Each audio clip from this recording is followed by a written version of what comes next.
You stopped caring. Then she started calling. She couldn't see your value when you were all in. But the second you pulled away, the second you built yourself, she came back like she never left. Ever wonder why she suddenly remembers what she walked away from? Ever ask yourself how someone can let go so fast, then show up just when you're finally starting to breathe again? You didn't change for her. You changed because you had no choice. You buried the pain in discipline, in progress, in silence. Now she wants a piece of the man she couldn't wait to leave behind. And if you've ever asked, should I reply? The answer lies in what she really wants, not what she says. If you've been through this, comment, "I'm done chasing." This one's for you. Today, we're breaking down the brutal reasons why she comes back after you let her go. Number 1, she sees you moved on. She sees you moved on, and it eats at her more than she'll ever say out loud, not because she truly values you now, but because the control she once held over your attention, your emotions, your hope, and your effort has finally slipped from her hands, and she wasn't ready for that. She underestimated the moment you stopped checking her stories, the day you didn't reply, the silence that wasn't staged but earned, and that distance you built wasn't punishment. It was progress that grew so quietly. Even you didn't notice how much you changed, until one day her name appeared on your phone and you didn't feel a thing, because the version of you that once needed her validation died somewhere between the gym reps you pushed through in pain, the books you read when the world felt cold, the discipline you built on nights where loneliness could have taken you out but didn't. And that scares her because she built her confidence on the idea that you'd always be there waiting. You'd always be the backup plan in case the freedom she chased didn't taste as sweet as she imagined. But now she's not the center anymore. She's just another notification in a world you've rebuilt from the ground up with your bare hands. And it shows in how she phrases her message, soft, vague, designed to spark curiosity, designed to open the door without stepping in because she's not sure you'll open it. And for once that uncertainty is killing her. Because she's used to being chased, not ignored. She's used to being missed, not forgotten. And when she sees your silence, she mistakes it for cruelty, but it's not. It's clarity. It's a man who finally understood that no amount of proving your worth will make someone appreciate what they never earned. And she doesn't know how to process that, because in her world, value is tied to attention.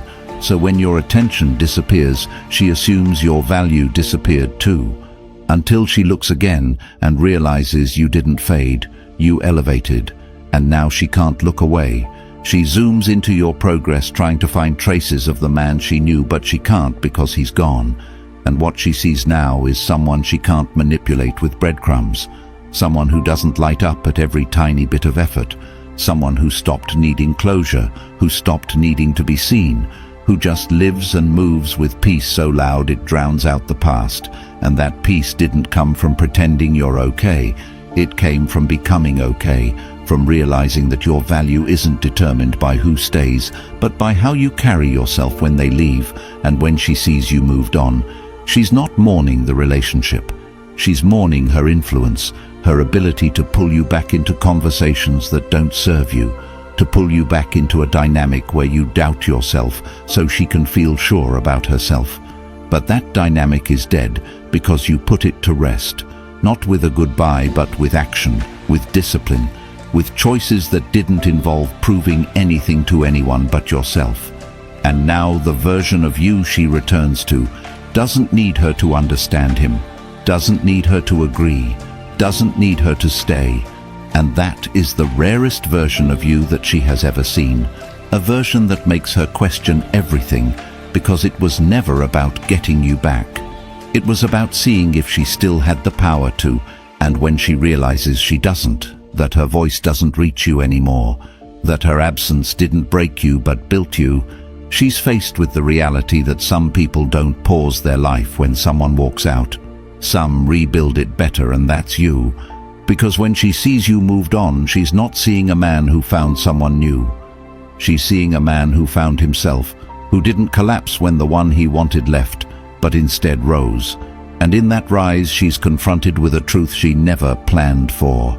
She wasn't the reason you glowed. You were always the fire. She just stood close enough to pretend it was her light. And now that you've moved on, she has to see you shine from a distance she can't cross anymore. And that's a loss she'll carry silently, while you keep winning loudly in results and quietly in peace. And if that shift in energy is something you felt but couldn't fully explain, it's because no one ever taught you how to let go with strength and rebuild with purpose. And that's exactly why the Stoic relationship blueprint was created. Because every man who's been through heartbreak, confusion, or emotional manipulation deserves a guide back to himself. This isn't just a book. It's a blueprint built on timeless Stoic principles that will change how you move forever. Not just in relationships, but in every part of your life. And now that it's available as an audiobook, you can listen to this life-changing wisdom while walking, training, or simply clearing your head. Because the transformation you've been waiting for isn't in another person. It's in the way you choose to respond, to detach, to rise. And the best part is, once you have the book, it's yours for life.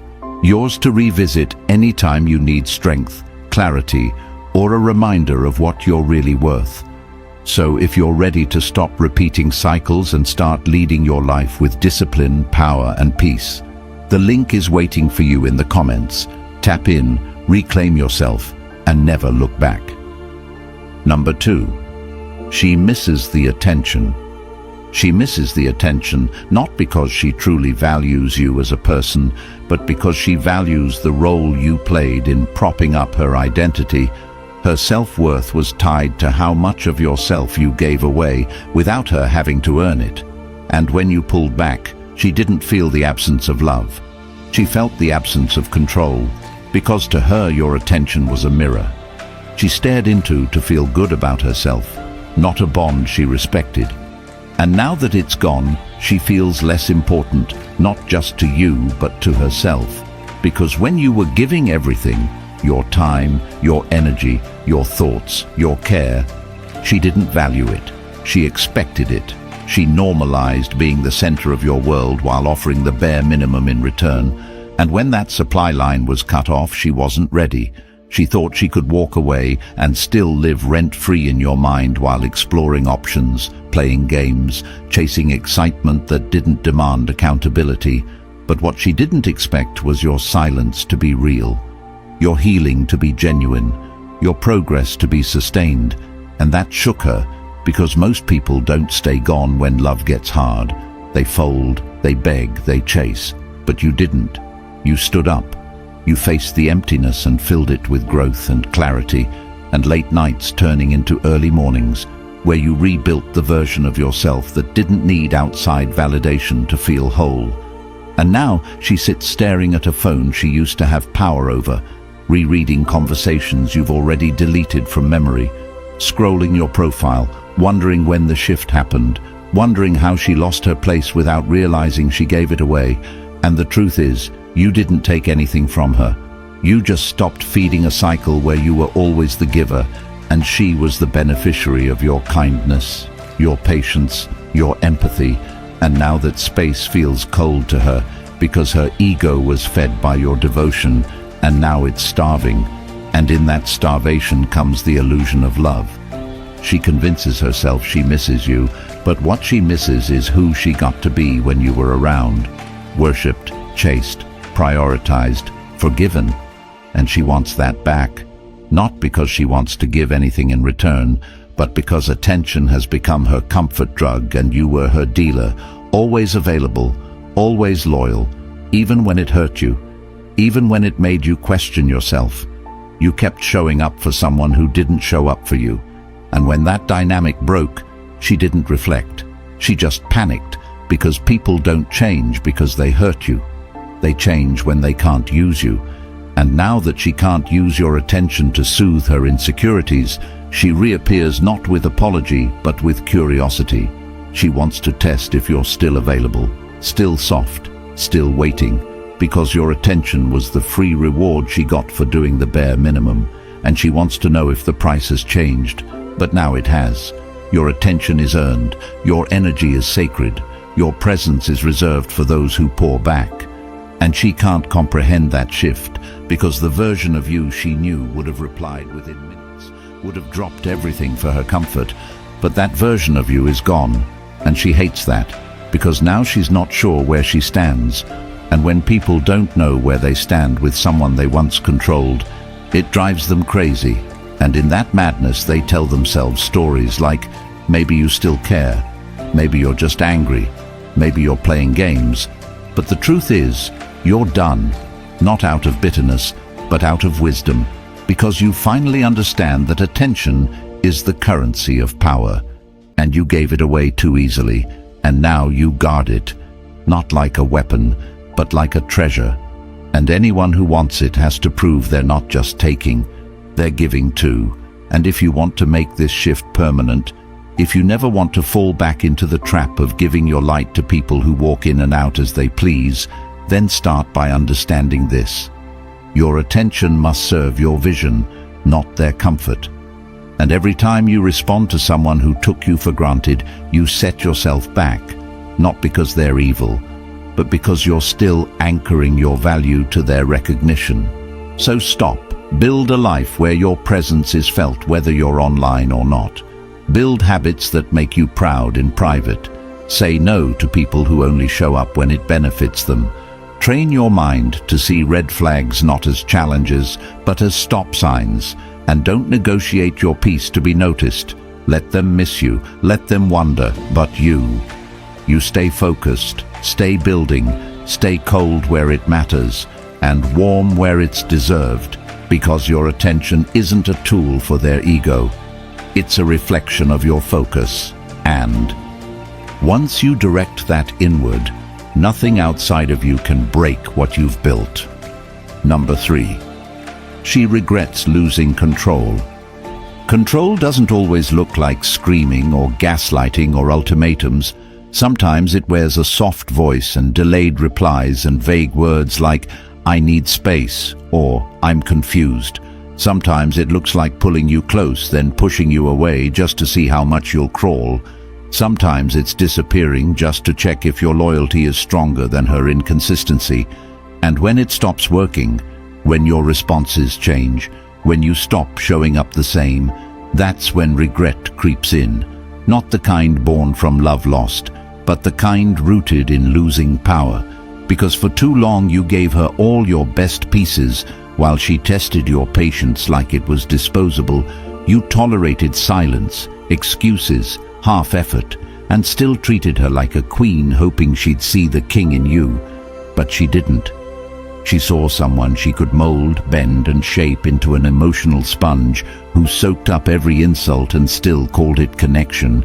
And when you finally stepped back, not as a tactic, but because your soul couldn't take it anymore, the shift happened, not in her behavior, but in her perception of you, because you were supposed to stay broken, waiting, always available. But now you don't text first, don't double-check if she saw your message, don't explain your boundaries anymore. You just live, you just move. And that movement scares her because it's not built on trying to fix the relationship. It's built on fixing yourself. And when control disappears from someone who relied on it to feel safe, they don't reflect.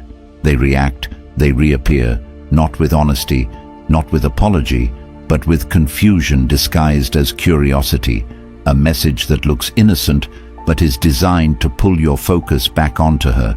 And if you bite, if you answer, if you engage, she'll test again, because she doesn't want peace. She wants reassurance that you're still orbiting her world, even when she stopped inviting you in. And when she realizes that orbit is broken, that gravity no longer pulls you in, that you finally saw her patterns for what they are, emotional traps laced with affection and withdrawal, she regrets it, not the relationship, but the fact that she no longer owns the outcome. And this is where most people fall back in, hoping the regret means change, hoping the message means maturity, but it doesn't. It means the leash snapped, and she wants it back in her hands.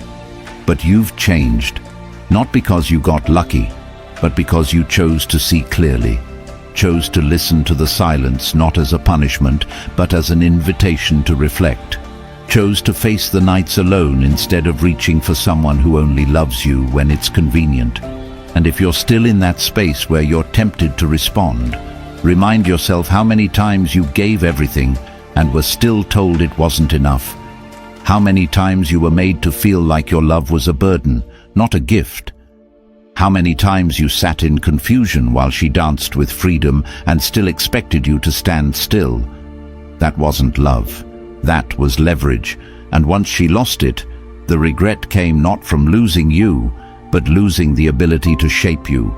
So now she sends breadcrumbs, nostalgia triggers, old photos, friendly check-ins, all of it designed not to fix anything, but to test if she can still distract you from your growth. And your only job now is to keep your energy guarded like your future depends on it. Because it does.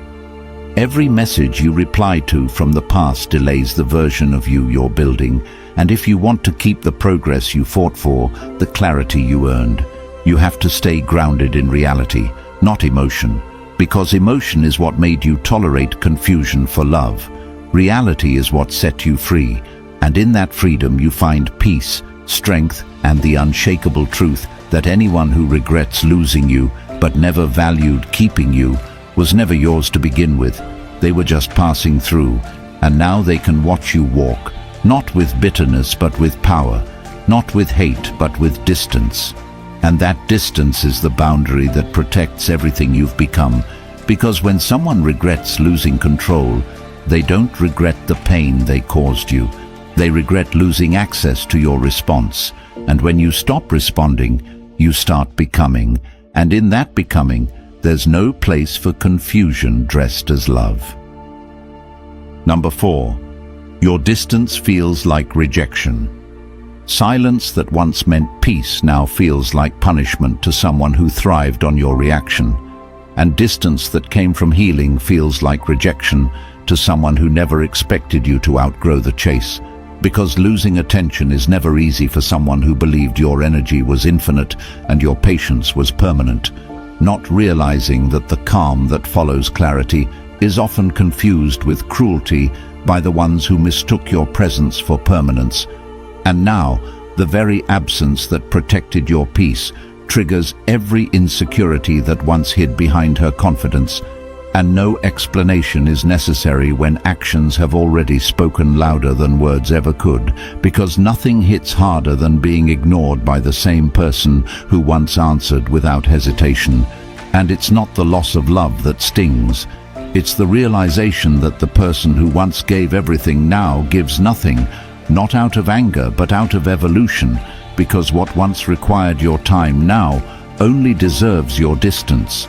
And when the roles reverse and the chaser becomes the one who doesn't look back, confusion replaces certainty and regret replaces power, and that shift hurts more than any argument ever did. Not because there was betrayal, but because there was acceptance. Because the realization that someone has fully detached removes the illusion of future reconciliation. And that's when reflection begins, not for healing but for control, not to apologize but to re-establish relevance. And when the calls go unanswered and the texts are seen but not returned, the emotional loop collapses, because control only works when there's engagement, and the lack of engagement feels like rejection on a soul level, especially for someone who based their value on how much space they occupied in your mind. And the new version of you doesn't just move different, it thinks different, it responds different. It no longer feels the need to explain what's already understood internally, because peace doesn't argue and growth doesn't beg. And now every silent moment is a reminder that the pedestal she once stood on has crumbled, not from rage, but from reality, from the understanding that love without reciprocity is self-abandonment, and now that self is fully reclaimed, and the man she once knew no longer exists, not because he died, but because he was reborn through discipline, through self-respect, through choosing dignity over desperation. And if there's anything that feels like rejection to someone who took you for granted, it's watching you thrive in a world where they are no longer needed. Watching you smile in rooms where they thought their presence was required. Watching you enjoy your life without chasing validation from someone who withheld it like a reward. And the greatest insult to someone who thought they were irreplaceable is not revenge or rage. It's indifference. It's when the energy they once controlled now belongs to your purpose, your path, your process. And now every part of your life becomes a quiet reminder that they were not the source of your glow. They were just a part of the timeline that ended. And if the distance feels like rejection, it's because deep down there's recognition that the emotional leverage is gone, and with it the attention that fed their ego. And the longer the silence stays, the louder it speaks. Not in anger, but in clarity. Not in games, but in boundaries. And when they finally realize that what they once dismissed is now untouchable, it's not your absence they mourn, it's their access. Because your peace isn't a punishment, it's a decision to no longer play roles in stories that end with you empty. A decision to stop chasing what constantly runs, to stop bleeding for what barely notices your scars. And if that decision feels like rejection, then let it. Because protecting your energy from people who only value it in scarcity is the beginning of every breakthrough you never knew you needed. Number 5. She wants to stay relevant. Losing access doesn't always bring regret over the relationship itself. It often brings panic over no longer being visible in the places she once felt entitled to occupy. And staying relevant in your world becomes a mission once the doors close and the attention dries up. Because being forgotten by someone who used to prioritize you hits deeper than any breakup ever could, especially when the attention used to flow freely, daily, unconditionally, and without effort. Because in that dynamic she didn't have to earn her place, she just had to exist. And now that existence no longer carries the same weight in your life, the shift becomes undeniable. Not through words, but through actions, through the lack of updates, through the change in tone, through the energy that's now redirected into your goals, your health, your growth, your silence. And what once made her feel significant now feels like a fading memory. She can't grab onto anymore. So the attempts to stay relevant begin, not in obvious ways, but in passive ones, in story views, in random texts, in likes on old posts, in messages that ask how you're doing when the truth is she doesn't care about how you are. She cares that you've learned to live without her, that you've adapted to her absence, that your world kept spinning without her validation. And that kind of growth, that kind of evolution, it rattles people who believed they were your emotional center, and the idea that someone could once give them the world and then take it back without a scene is something they never prepare for. Because losing love is one thing, but losing relevance in someone's life is an ego blow. Few are equipped to handle, and relevance is what she really chases when she comes back. Not because there's love she wants to rekindle, but because there's influence she wants to reassert. And when the calls aren't answered, and the texts are left unread, and the space she once controlled is now filled with your priorities, your discipline, your inner work, that silence becomes a reminder that she no longer gets to pull strings in your story. And for someone who's used to being noticed without effort, that reality bites. And so she tries to re-enter not with apology, but with familiar cues, with humor, with nostalgia, with casual energy designed to bypass accountability and test your emotional availability. And that's where most people fold, because the test isn't whether she reaches out. The real test is how you respond when she does, because every response is a vote for the version of yourself you want to keep. Will you vote for the healed version, or the version that still craves validation from the person who denied it? And the solution is brutal but simple. Choose yourself even when it's tempting not to. Stay focused on the man you're becoming instead of the boy she remembers. Remind yourself that relevance without reciprocity is just emotional noise. And if she wants to be in your life now, she has to meet your standards now, not rely on the comfort of history or the residue of old emotions, because people who only show up when they feel forgotten are not there to build with you. They're there to feed on the idea that they still matter in a world that no longer needs them, and that isn't connection, that's control through presence. And presence without purpose is distraction dressed as intimacy. And if the goal is peace, relevance is not something you owe anyone who couldn't hold space for you when you were broken, because the version of you she left behind was the one that begged for love. This version is the one that creates it internally, that builds joy through consistency, discipline, and real boundaries. And staying relevant is a poor substitute for showing up with intention. And when she sees that her absence didn't destroy you, but refined you, the panic sets in, not because she sees your worth, but because she realizes she lost her position and someone else will receive what she took for granted. And if your self-worth is still attached to who sees you, who checks up on you, who remembers you, then healing hasn't finished its job yet, because true healing doesn't crave to be seen by the person who once overlooked you. It creates a life where your visibility isn't dependent on someone else's eyes, but on the quality of your own vision. And in that life you don't chase relevance. You become too focused to even notice if someone is watching, too driven to turn around, just because someone from the past wants to test if they still hold space in your heart. And once that power shift happens, once she realizes her attempts to stay relevant are met with indifference instead of interest, with focus instead of flattery, with boundaries instead of access, the message becomes clear.